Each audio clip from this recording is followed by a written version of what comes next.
Bonjour, je suis Mélanie et aujourd'hui je vais répondre à tous vos préjugés sur la pédagogie Montessori. Parce que comme vous le savez, il y a énormément de préjugés et en fait, je voudrais un petit peu rectifier les mauvaises paroles.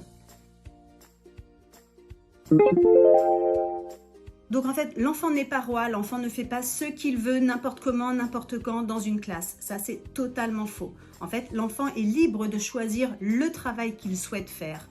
À partir du moment où il a choisi son activité, il s'engage à la réaliser entièrement dans l'idéal. C'est-à-dire qu'il débute son activité, il a fait et il se doit d'aller la ranger.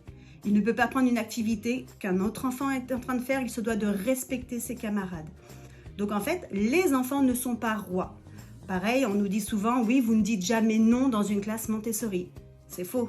Les enfants ont besoin de cadres et nous mettons un cadre. Il y a énormément de cadres dans les classes Montessori.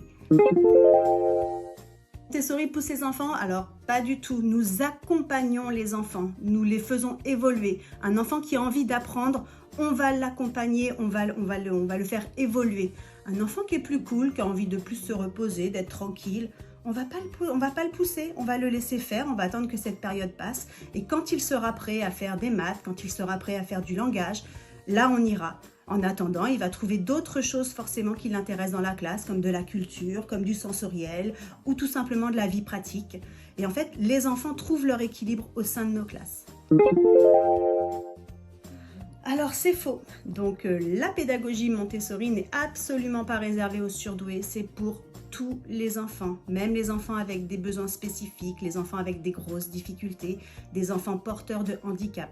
Dans nos écoles, nous accueillons des enfants porteurs de handicap. Nous accueillons toutes sortes d'enfants, quels qu'ils soient, nous les acceptons et nous les accompagnons au mieux possible pour les aider à évoluer.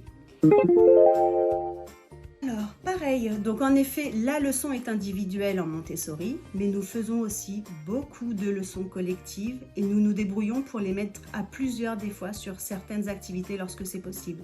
Je pense par exemple aux blocs de cylindres. Quand nous leur mettons 3 ou 4 blocs de cylindres, on met facilement 2, 3, voire 4 enfants autour de l'activité.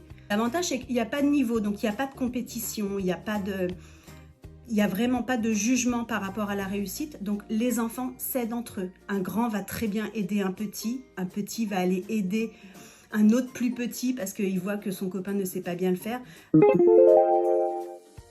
Nous suivons les programmes de l'éducation nationale, voire même nous les dépassons. Donc en effet, en maternelle, en général, un enfant, lorsqu'il a fait 3 ans de maternelle chez nous, sait plus ou moins lire, compter, a vu les 4 opérations, c'est-à-dire l'addition, la soustraction, la multiplication, voire même la division, donc tout sous forme de jeu, sous forme de manipulation.